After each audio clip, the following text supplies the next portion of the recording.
승리하는 복된 하루가 되시기를 간절히 축원을 드립니다. 오늘부터는 욥에 대한 이야기를 함께 나누게 될 텐데, 이 욥기는 누가 쓴 것인지, 그리고 또 이 욥에 대한 이야기가 이게 진짜 사실인지 아닌지에 대한 이런 많은 학적인 논란이 있긴 합니다. 그런데 그 학적인 논란은 좀 뒤로 하고, 오늘 이 욥은 과연 어느 시대에 그리고 어느 지역에 살았던 사람인가 라는 것에 대한 몇 가지 그 이야기를 은혜를 나누고자 하는데, 특별히 이 욥은 노아 시대와 그리고 모세 시대에 살았던 것으로 학자들은 이야기하고 있습니다.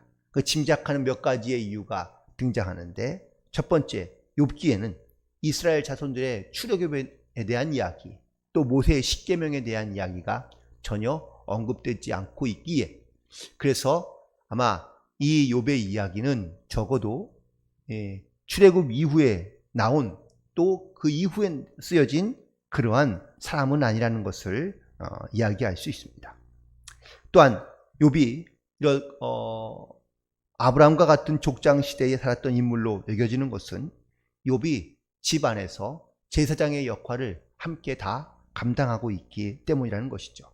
만약에 제사장이 있었다면 그가 스스로 제사를 드리거나 번제를 드리는 것이 아니라 제사장을 찾아가서 번제를 드렸을 것이 분명하기 때문에 그렇습니다. 욥도 하나님 앞에 제단을 쌓고 그리고 번제를 드리며, 또 아브라함도 역시 스스로 제사장의 역할을 감당했던 그 족장 시대가 바로 이 욥이 살았던 시대라고 말할 수 있습니다. 또한 욥이 이 족장 시대에 살았던 사람이라는 것을 추측할 수 있는 인물로 여길 수 있는 것은 바로 욥의 수명 때문인데요. 우리가 이 욥이 고난을 당한 뒤에도 140년을 더 살았으며, 그리고 아들과 손자까지 4대손을 본 것을 알 수 있습니다. 아브라함이 우리가 알다시피 175세를 살았고요. 이삭은 180세를 살았고, 그리고 야곱은 147세를 살았습니다. 그런데 이 욥의 수명을 한번 이야기해 보면, 이미 벌써 두 번째 딸들을 낳기 전에 이미 벌써 그 전에 10명의 자손이 있었고, 오늘 등장하고 있죠. 또 거의 가장 오래된 성경이라고 말할 수 있는 번역서인 70인역에는 욥이 240년을 살았다고 기록되어져 있습니다. 아브라함이 175세, 아브라함의 아버지인 데라가 205년 정도를 살았는데, 이 연대와 비슷하게 맞아 떨어지기 때문에, 그래서 이 욥이 족장 시대에 살았던 그러한 사람이다라는 것을 추측할 수가 있는 것이죠.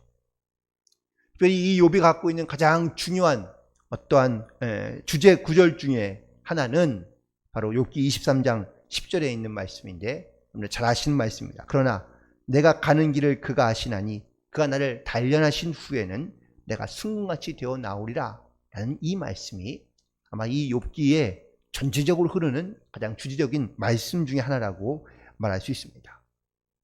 그런데 이 말씀에는 이런 의미가 있는 겁니다. 나의 가는 길을 하나님이 아신다는 것은 역설적으로 내가 지금 가는 나의 인생길을 나는 잘 알지 못한다 라는 이야기이고, 오직 하나님만이 내 길을 아신다고 고백하고 있는 것을 볼 수 있습니다. 또한 그 뒤에 나오고 있는 내가 순금같이 되어 나오리라 라는 이 말은 나는 아직은 순금이 아니다, 더 연단되어질 것이다 라는 것을 말씀하고 있고요.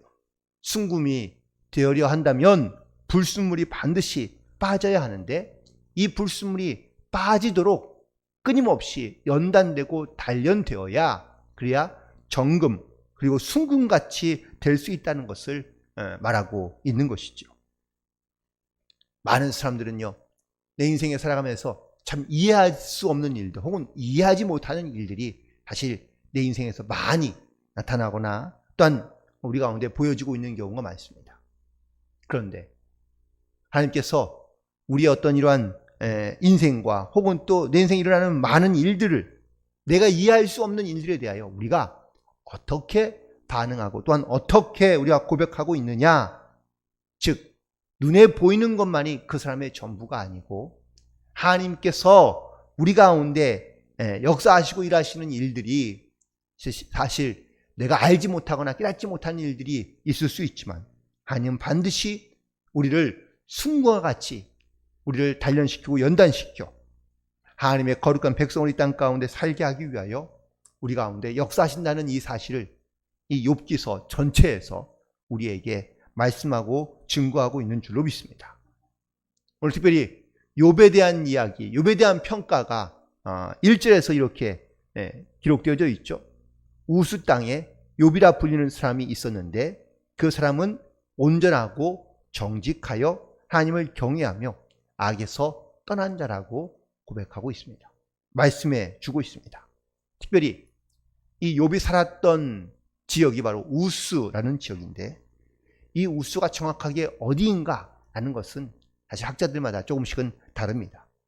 그런데 아마도 혹은 또 생각하건대 이 우스라는 지역은 에돔 땅의 어느 지역에 있지 않을까라고 이렇게 예상하고 있고요. 사실 여기서 우스가 어디에 있느냐라는 그것이 중요한 것이 아니라 조금 더 이 말의 의미를 좀 더 생각해 보면 우스가 이스라엘 땅에 있는 것인가 아닌가라는 것이 사실은 더 중요합니다. 왜냐하면 이 욥이 이스라엘 백성인지 아닌지를 구분하는 것이 바로 이 지명에서 출발하고 있기 때문인 것이죠. 즉 우스 그리고 욥은 이스라엘 백성이 아니었다는 겁니다. 이 우스는 소위 말하는 이방 땅에 있는 사람이었고 또 족장 시대에 아브라함의 하나님께서 부르셔서 그를 세워주기 전에 이 욥도 역시 하나님 보시기에 가장 온전하며 정직한 사람이었다는 것을 말씀해 주고 있는데요. 첫 번째, 이 욥이 온전한 사람이었다라는 의미는 죄가 없다라는 말이 아닙니다. 그가 항상 자기를 돌아보며 자기를 경건하게 그리고 온전하게 하기 위하여 그는 끊임없이 힘쓰며 애쓰는 사람이었다라는 것을 말씀해 주고 있는 것이죠. 두 번째, 그는 정직하였다라고 말해주고 있는데 이 정직이란 바로 하나님과의 관계, 사람과의 관계에서 그는 늘 진실하고 꾸밈이 없었다, 거짓이 없었다라는 것을 말씀해 주고 있습니다. 또한 세 번째, 하나님을 경외하는 자였다고 말하고 있는데 그는 항상 하나님을 두려워할 줄 알며 예배하는 삶을 멈추지 않았다라는 것이고 마지막으로 악에서 떠났다라는 이 말은 그가 악하지 않았다라는 말보다는 그가 그는 거들떠보지 않고 또한 악에서 멀리 있으려 노력했다라는 것을 말씀하고 있는 것이죠. 그러니까 욥은 항상 자기가 하나님 앞에서 온전하게 살기 위하여 정직하게 살기 위하여 하나님을 경외하며 악에서 떠나기 위해 끊임없이 몸부림치며 살고 있던 것을 볼 수 있는데 그 대표적인 예가 바로 5절에 있는 말씀입니다.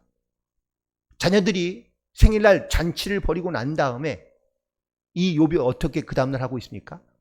혹시라도 자녀들이 죄를 지었을까 봐 그 다음날 자녀들의 명수대로 번제, 제사를 드렸다고 말하고 있습니다. 이처럼 욥이 얼마나 영적으로 민감하며 또 그가 온전케 하기 위하여 하나님을 경외하며 두려워하는 마음을 가지고 그가 얼마나 애쓰며 힘쓰며 그리고 몸부림치고 있는지를 사실 우리는 이 본문 말씀을 통하여 알 수 있습니다.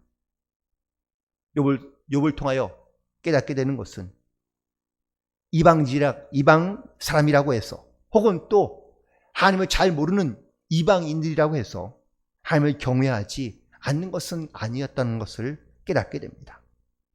욥은 이방 사람이었지만 이방 땅에 살았지만 신실한 하나님의 자녀로 하나님을 두려워하는 사람으로 살아갔으며 그의 믿음은 그의 삶은 그의 모습은 하나님께 인정받을 만한 그런 사람의 모습으로 살고 있던 것을 말씀하고 있습니다. 특별히 이 욥기에서 조금 기존에 있던 상식을 깨트리는 말씀 중에 하나가 부자는 하나님을 잘 섬기지 않으며 그리고 부자는 자기 욕심에 빠지거나 하나님을 멀리하는 사람의 그런 대표적인 상징성을 갖고 있다고 말해주고 있는데, 이 욥은 전혀 반대입니다. 즉 물질을 가지거나 아니면 또 많은 재물을 갖고 있지만 그는 그 재물을 하나님을 두려워하는 마음 가운데 사용하고 있으며, 또한 하나님이 두려워하시는 일들을 행하기 위한, 그러한 하나님이 원하시는 일들을 행하기 위한 도구로서 이 물질을 사용하고 있다라는 것이죠. 즉 물질을 많이 가진 사람도 이렇게 하나님께 인정받으며 하나님께 또한 칭찬받고, 또한 그 주신 하나님의 주신 물질 그 소유를 가지고 하나님의 영광을 위하여 아름답게 쓰임받는 사람이 될 수 있다는 것을 오늘 이 욥기서에서는 우리에게 말씀하고 있는 것을 볼 수 있습니다. 그런데 저는 오늘 말씀을 묵상하면서 이 말씀의 가장 마지막 절에 있는 말씀인 이 주신 이도 그리고 거두신 이도 여호와다라는 이 말씀을 제가 오늘 말씀의 본문의 제목으로 삼은 이유는 바로 욥이 어떠한 마음을 갖고 살아갔으며, 또한 욥의 신앙의 가장 핵심은 과연 무엇인지를 묵상하면서 저는 오늘 이 말씀을, 이 제목을 선택하게 되었는데, 오늘 본문에서 반복적으로 사용하고 있는 매우 의미 있는 단어가 하나 있는데 바로 6절 그리고 13절에 가장 처음에 등장하고 있는 말입니다. 6절과 13절은요 분위기가 완전히 반전되고 있는 그런 상황을 말씀해 주고 있는데, 그런데 하루는 이렇게 시작합니다. 이 하루는 어떤 하루일까요? 우리의 일상이 계속해서 똑같이 반복하고 있는 하루가 아니라 완전히 다른 인생을 맞이하고 있는 하루를 말하고 있습니다. 또 사람으로서는 전혀 예상하거나 상상하거나 계획하거나 혹은 또 사람으로서는 알 수 있는 하루가 아니라 전혀 사람으로서는 상상조차 할 수 없는 그런 아주 새로운 하루, 완전히 다른 하루를 말씀해 주고 있는데, 6주에 등장하고 있는 이 하루는 천상에서 회의가 이루어지고 있는 장면을 말씀해 주고 있습니다. 하나님이 천사들과 혹은 사탄들과 대화하고 있는 이 장면, 이것이 욥기서에 기록되어져 있는 이유는 하나님께서 하시고 있는 일, 하나님이 계획하고 있는 일, 하나님이 하시고자 하는 일들은 사람이 전혀 알 수 없으며 상상조차 할 수 없는 것들이라는 것을 우리에게 분명하게 알려주고 있다는 것이죠. 사실 사람에게 물론 하늘이 있다는 것을 알지만 그 천상에 대한 개념이 사실 사람에게는 명확하게 잘 정립되어 있지 않는 경우가 많습니다. 하나님과 천사가 그리고 사탄이 어떤 대화와 혹은 어떤 생각을, 어떤 또한 계획을 갖고 있는지 사람으로서는 전혀 알 수 없으며 예상할 수 없다라는 의미의 그 하루를 말하고 있고요.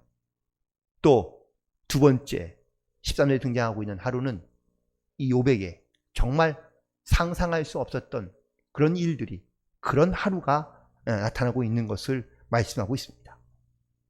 특히 13절 이후에 있는 이 하루에 일어난 일들을 가만히 보면 네 사람이 등장하여 사건 사고를 보고하고 있는데, 그 말 가운데 재미있는 말은 16절 이후에 반복하고 있는 말이 계속 있죠.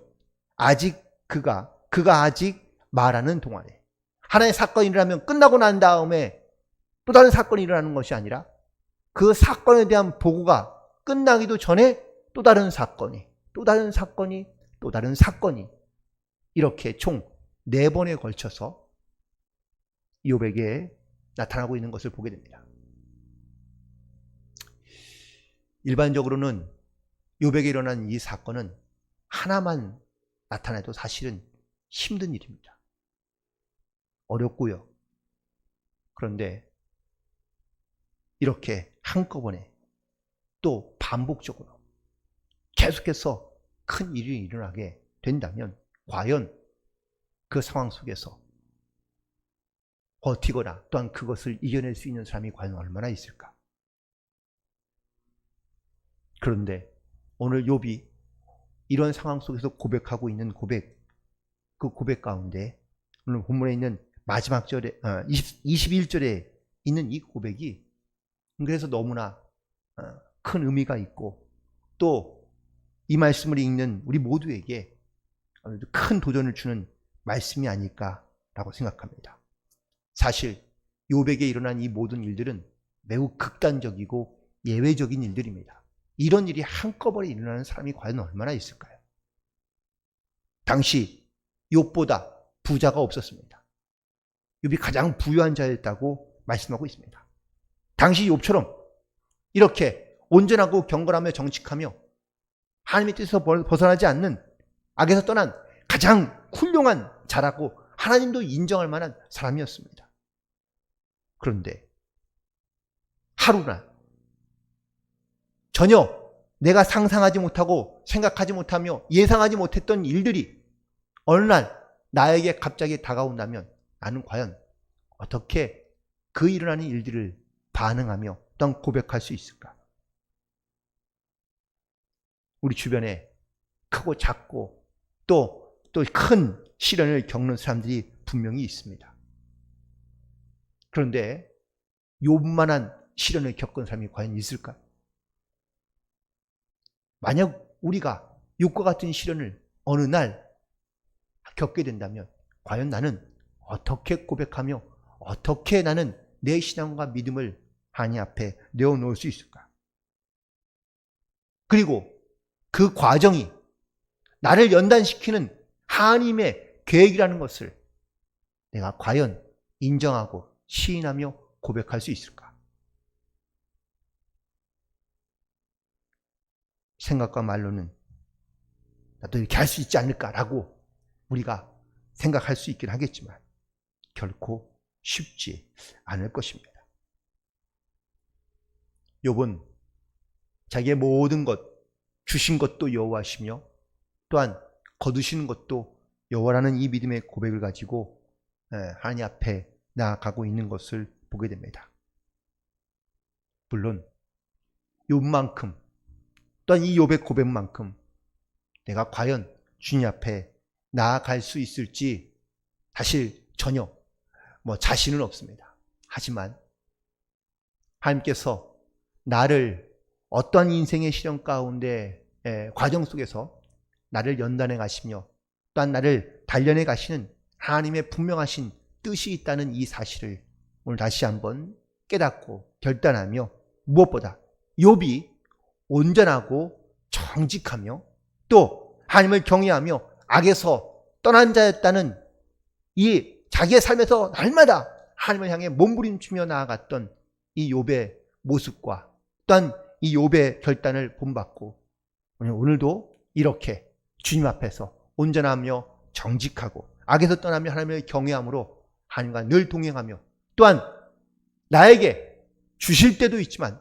거둘 수도 있다는 그 하나님의 뜻을 따라 우리가 고백하며 시인하며 그리고 연단되어 하나님 앞에 영광을 돌리며 살아갈 수 있는 그런 믿음의 결단을 가지고 승리하며 나아갈 수 있는 복된 하루가 되시기를 주님의 이름으로 간절히 축원을 드립니다.